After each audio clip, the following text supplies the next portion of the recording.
Hi, my name is Frederick Chipkin. In this series of lessons, I'm going to be showing you how to create textiles using a wonderful program called Gimp. Now, besides being a powerful, versatile tool, Gimp is also fun to use. And best of all, it's free. Too good to be true? It's true. And yes, it's good. If Gimp is not on your system, you'll have to download it. And the place to do that is at gimp.org. So if you don't have Gimp, pause the lesson, install it, and draw me back here.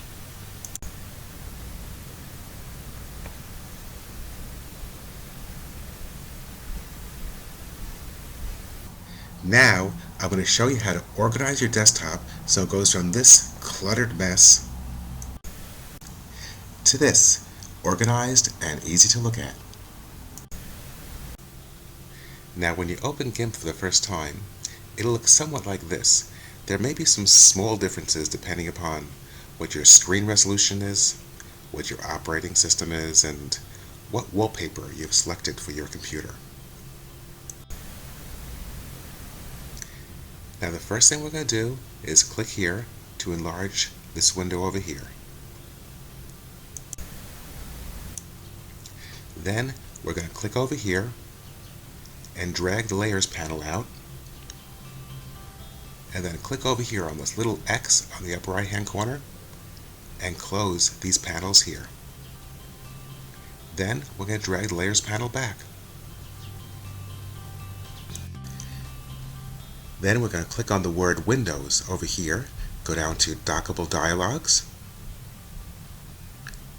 and then go down to Undo History, click over there, and then drag that panel to the right.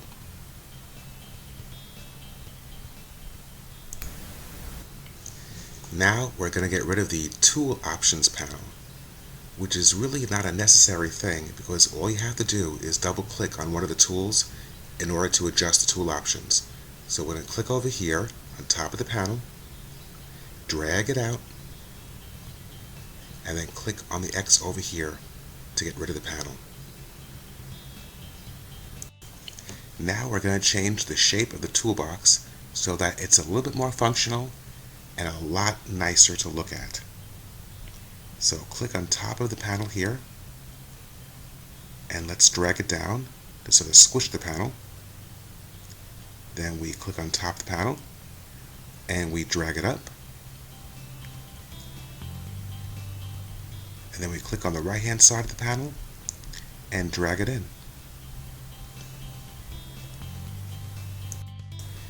Now we have a very functional desktop that's both a joy to look at and a pleasure to use.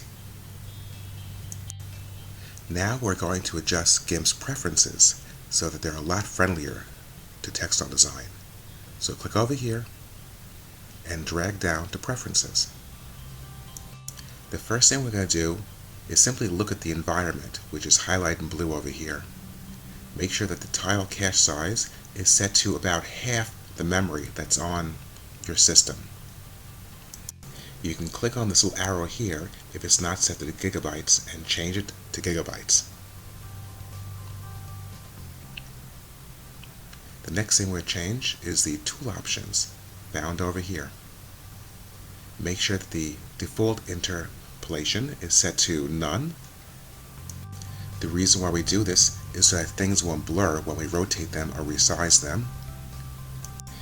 And then click on Save Tool Options on Exit so we don't lose these settings. And then click on Toolbox over here and simply check to make sure that Show Foreground Color and Background Color is checked over here.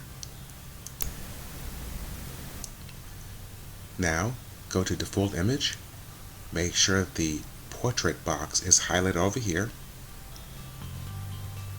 then change Pixels to Inches, change the width to 8 inches, and change the height to 9 inches.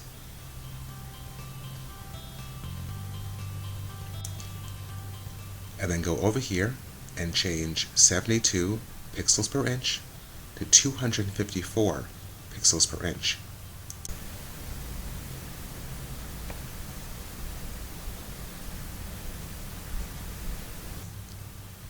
Now we're going to click on Appearance over here,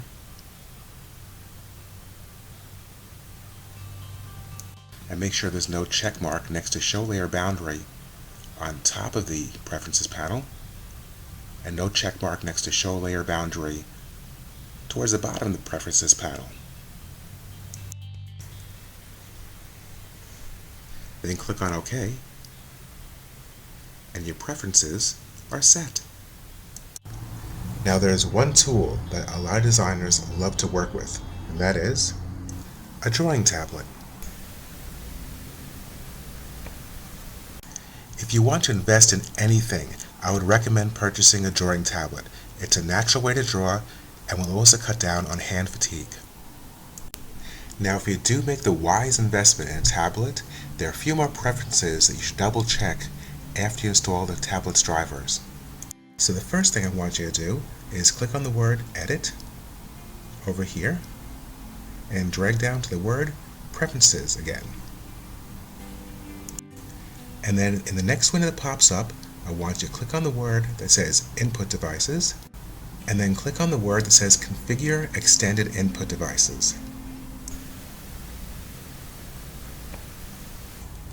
Click here on the words Wacom Tablet Pressure Stylus, and then click here to make sure that the mode is set to screen. And then click here on the word Save. And then click on this little X over here to close that window. And then click on the word OK. And your tablet preferences are set.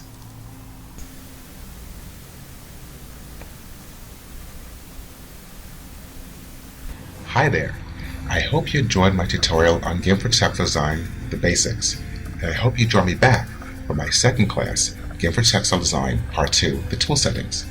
I had a lot of fun creating these classes, and I hope you have a lot of fun learning from them.